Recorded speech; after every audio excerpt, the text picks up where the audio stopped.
الحمدللہ رب العالمین والصلاة والسلام علی رحمۃ للعالمین اما بعد فاعوذ باللہ من الشیطان الرجیم بسم اللہ الرحمن الرحیم۔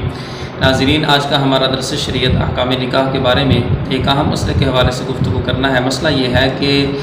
کیا گواہوں کو نکاح خواہ کی معرفت کا ہونا ضروری ہے کہ وہ کس کا بیٹا ہے، کس کا پوتا ہے، اس کا نام کیا ہے، یا نکاح خواہ کے لیے ضروری ہے کہ اس کو گواہوں کا پتہ ہو کہ وہ کس کے بیٹے ہیں، کس کے پوتے ہیں، یا ان کا نام کیا ہے؟ تو یہ بات یاد رکھیں کہ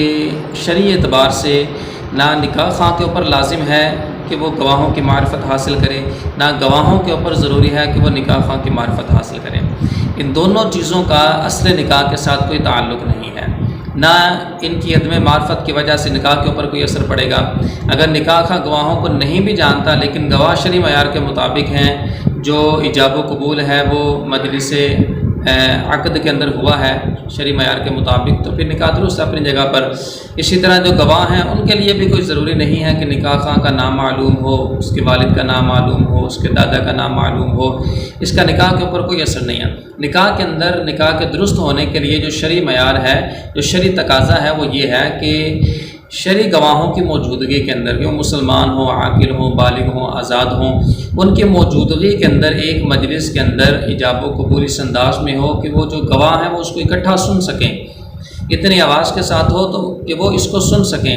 اور یہ بات بھی اس میں ضروری ہوتی ہے کہ وہ جو گواہ ہیں ان کے ہاں جس لڑکی اور جس لڑکے کا نکاح ہو رہا ہے ان کی معرفت ضروری ہے، ان کی تعین ضروری ہے، چاہے ان کے تعین اشارہ کرنے کے ذریعے سے ہو جائے، چاہے ان کے تعین نام لینے کے ذریعے سے ہو جائے، چاہے ان کی تعین کسی اور وجہ سے ہو جائے۔ تو اصل جو چیز ہے وہ لڑکی اور لڑکے کی تعین اور متعین ہونا ضروری ہے گواہوں کے ہاں۔ نکاح خواہ کی معرفت یا گواہوں کی معرفت نکاح خواہ کے ہاں یہ شرعاً کوئی ضروری نہیں ہے، اور نہ اس ٹو کے اندر پڑھنا چاہیے۔ نہ نکاح خواہ کو چاہیے کہ وہ گواہوں کے نام یا اس کے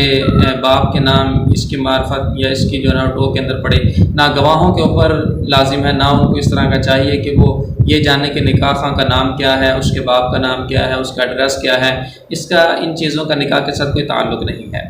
اس تمام تفصیل کو امام اہل سنت شاہ امام احمد رضا خان علیہ رحمۃ الرحمٰن نے العطایہ النبویہ فی الفتاوی والرزقیہ شریف کے اندر تفصیل کے ساتھ کتاب النکاح میں بیان کیا ہے۔ اللہ تعالی ہم سب کو جو کچھ سنا ہے اس پر عمل کی توفیق عطا فرمائے، علم نافع عطا فرمائے، آمین بجاہ النبی الامین صلی اللہ علیہ وسلم۔